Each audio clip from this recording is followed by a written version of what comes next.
all you Axis and allies. It's y'all been naughty. Axis and allies. No limits expansion enhanced global 1940 house rules for YouTube wars. Part 8 tutorial. The last one, I promise. Until next time. Well, if you saw part 7, we ended with the French turn, but there's a couple of anemones I wanted to bring out for the British and for the Russians on that turn. It's just a little simple. The British had infantry in South Africa, a factory, and as you know, under Sire Blood's Bloodlight rules, I'm having something similar. Railroad up to the territory value, which would be 3. South Africa, in my version, ordinarily railroad to 3, up to 3 spaces, but on my rules, it can still railroad up to 3, but it can also railroad up to 4 if it ends at another factory site. And I already built a factory in Cairo, so from South Africa, this infantry to Egypt, 4 spaces, since they both have factories. So, and also, I forgot, for the Russian turn, I forgot bringing out one of their NOs since Germany has already declared war on them. They have two extra NOs. One, since they're at war with Germany or the Axis powers, they get Lend-Lease of up to 3 IPCs from Amur.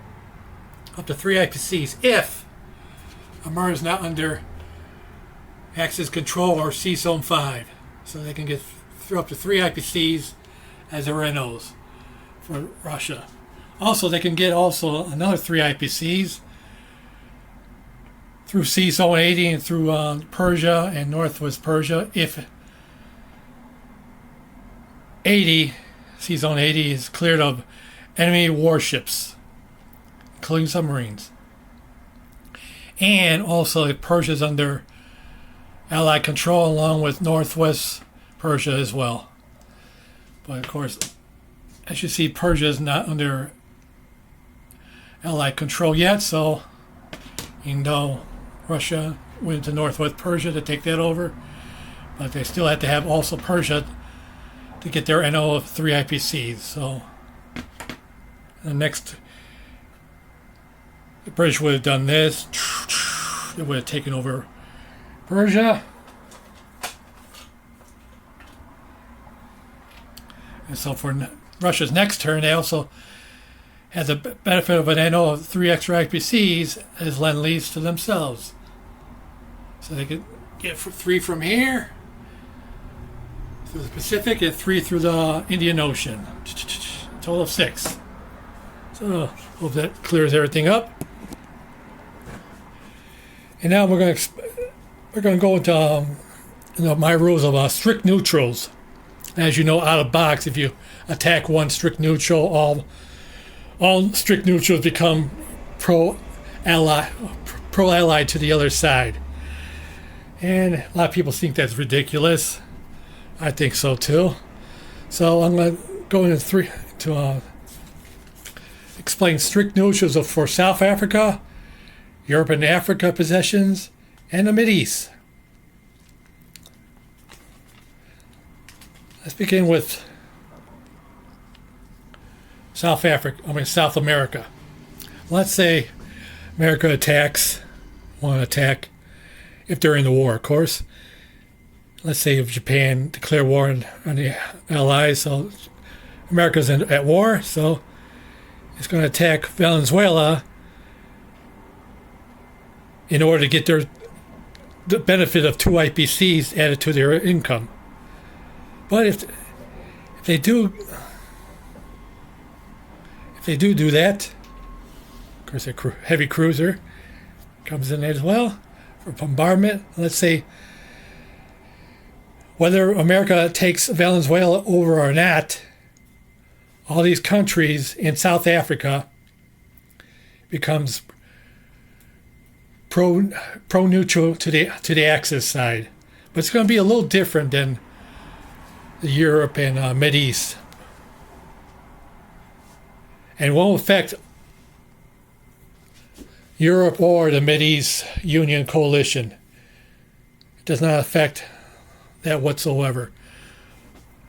So they don't become pro-allied to the other side. It'll be separate.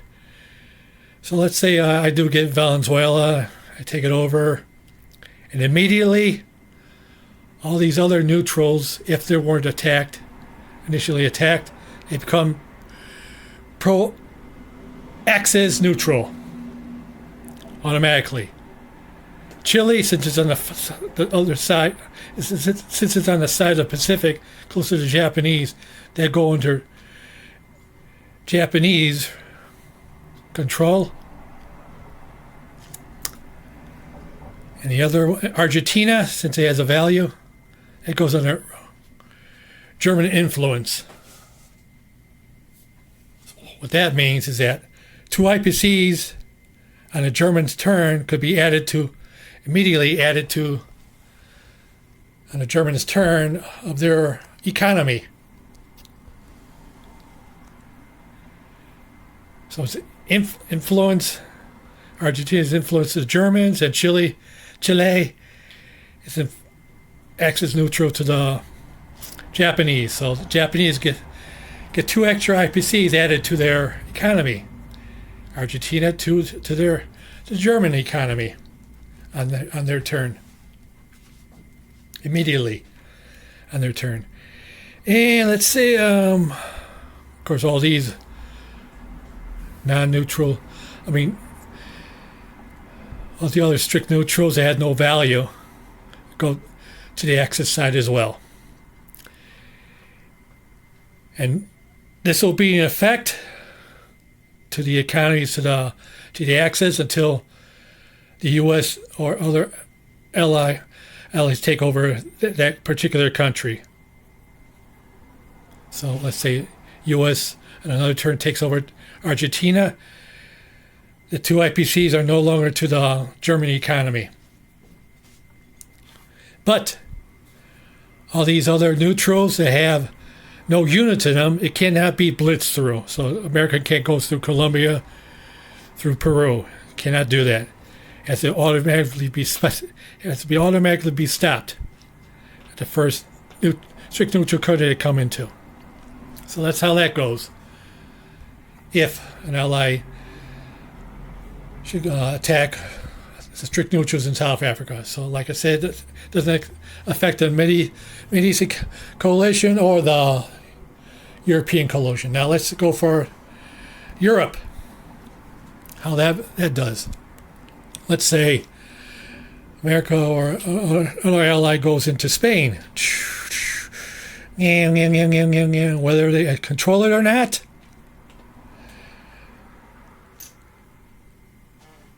all the other strict neutrals in Africa or Europe, including Turkey, goes pro-Axis neutral. And at the same time, any territory that starts with at least 2 IPC value gets a minor factory. So Sweden's more than 2 or more. They get a minor factory automatically, an air base, and a seaport automatically. Pro-neutral access. All the Germans have to do, or Italians, just march into Sweden and take all that over. 6th Infantry, also a minor factory, air base, and a sea base. Of course, that applies to also Turkey. Since Turkey is part of a Union coalition. And what else? I think that's it. Doesn't apply to Saudi Arabia because Saudi Arabia is not part of the European Union coalition of strict neutrals. So that's how it'll go. And like I said, the Allies took over Spain. They don't get that benefit of a minor factory, seaport, or air base because they were scorched earth by the by Spain, so they don't get that benefit. But they do get America would do get that benefit if on another turn they took over Sweden or the allied partner took over Turkey. They do get the benefit of a minor factory, seaport, or air base on another turn, of course. If they should attack those territories, they do get that. And of course, it will be reverse if the Axis will initially attack a European strict neutral. The tables will be turned on them. Now, also the African possessions also becomes pro-Axis neutral as well.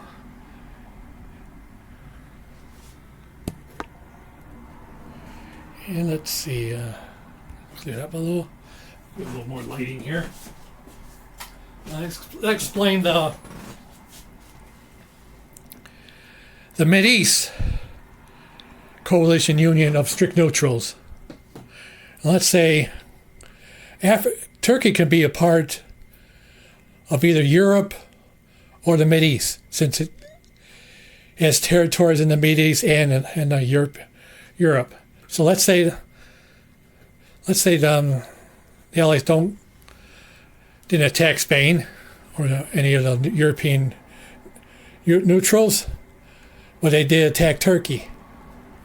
Or they attacked Turkey, Saudi Arabia, or Afghanistan. So that's part of the union of the Mideast coalition of strict neutrals. So Turkey could either be a part of Europe or the Mideast. Let's say strict neutral Europe wasn't attacked. So let's say that the Allies attacked Turkey. Let's say they took it over or not. In that fashion, it doesn't affect Europe coalition of strict neutrals, but it does affect Mideast. So Saudi Arabia and Afghanistan goes under Axis pro-neutral. So that means, since Saudi Arabia is worth 2, it gets a minor factory, air base, sea base. Afghanistan doesn't get it because it has no value of the 2 or more. In fact, it has no value at all. But it still goes under pro-Axis neutral. So there's 3 different coalitions of strict neutrals. There's South America, which doesn't affect Europe. There's Europe, doesn't affect South Africa or the Mideast. And there's the Mideast that don't affect Europe or South America, I should say, if I didn't say it before. So that's how that'll go. And with Mongolia, it's not affected by any of those coalitions being attacked. And of course, Mongolia is not. If Mongolia is attacked, it doesn't affect these coalitions either. So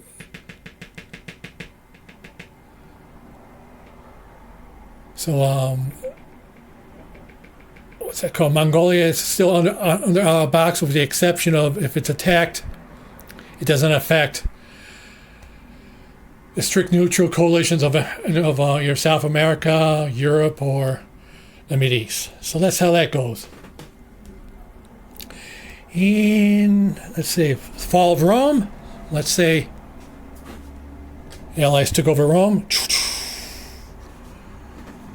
And other territories that weren't attacked or taken over initially on that turn, they go pro-Axis neutral automatically to Germany. So let's say I took over Rome with the British. They didn't take over North Italy or any other Italian possessions. So they only could go pro-neutral Germany.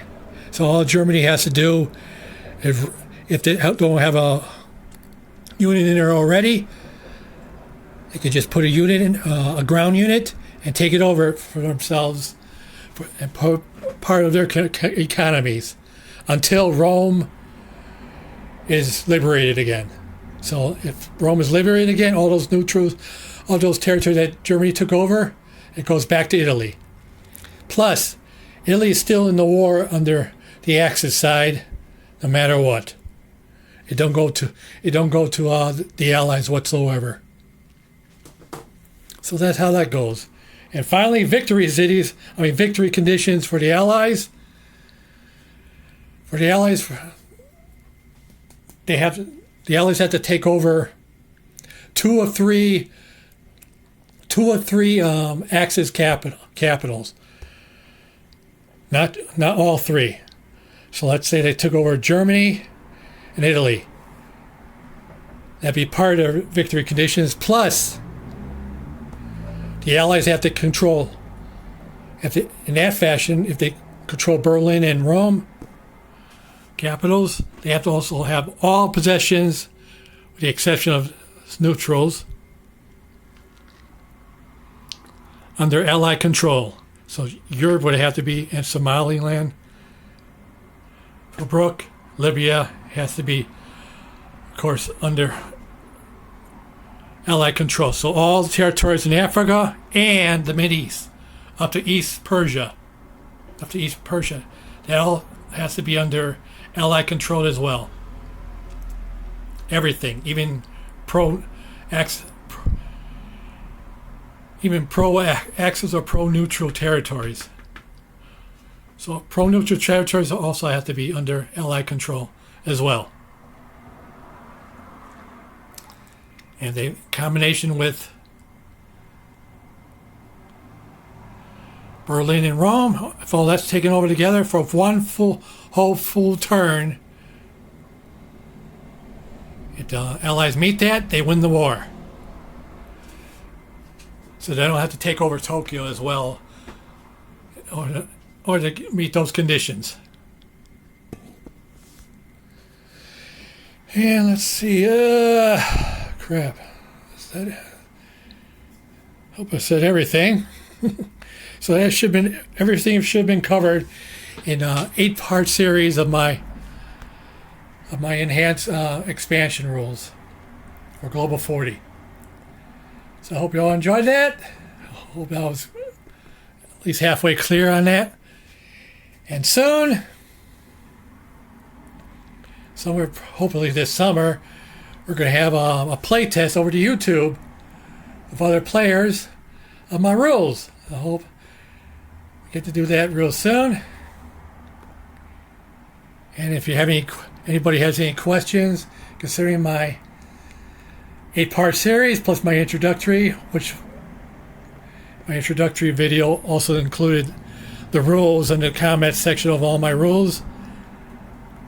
Or if you want a copy of the rules under my documents, I'll send you a document of all my rules. If you give me if you're comfortable enough to give me your email, I'll send it to you. No problem, for free for nothing. So I'm going to 19 minutes, and that covers everything. Hopefully it did. So I can clear all this and now continue my game of regular G40 with the fellas. So, and what else? So I hope you enjoyed that, and if you didn't, well, everybody's a critic. Don't live it out.